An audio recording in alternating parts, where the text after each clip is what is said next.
చాలా తెలివిగా జ్ఞానంతో మెలిగి ఉండాలి, ఐక్యత ఉండాలి.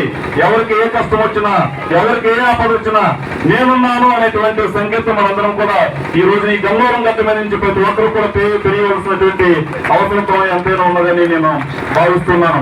కాబట్టి ఈ రోజున మనందరం కూడా ఈ అంబేద్కర్ జయంతి సందర్భంగా మనందరం కూడా ఒకటే ఆలోచన చేద్దాం.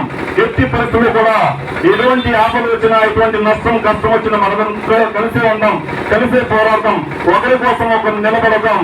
అంబేద్కర్ ఆశయాలను మనం సాధించే విధంగా అడుగులు వేద్దాం. ఈ రాజ్యాధికారం దిశగా మనందరం కూడా ఆలోచన చేసి ప్రతి ఒక్కరూ కూడా ఒక మంచి స్థాయిలో ఉండి మనందరం కూడా పరిపాలించే దిశగా ఉండాలి తప్ప జెండాను మోసే పరిస్థితిని మనందరం కూడా విడనాడాలని మీ అందరినీ కూడా నేను ఆశిస్తూ ఈ అవకాశం ఇచ్చినటువంటి పెద్దలందరూ కూడా ప్రత్యేకంగా నేను మనస్ఫూర్తిగా జేబీములు తెలుపుకుంటూ ఈ యొక్క ప్రోగ్రాం ఇంత సక్సెస్ చేసినటువంటి మా జేఎస్సీకి ప్రోగ్రాం కోఆర్డినేటర్స్ అందరూ కూడా ప్రత్యేకంగా జేబీములు తెలుపుతూ సెలవు తీసుకుంటూ ఉన్నాం. జై భీమ్.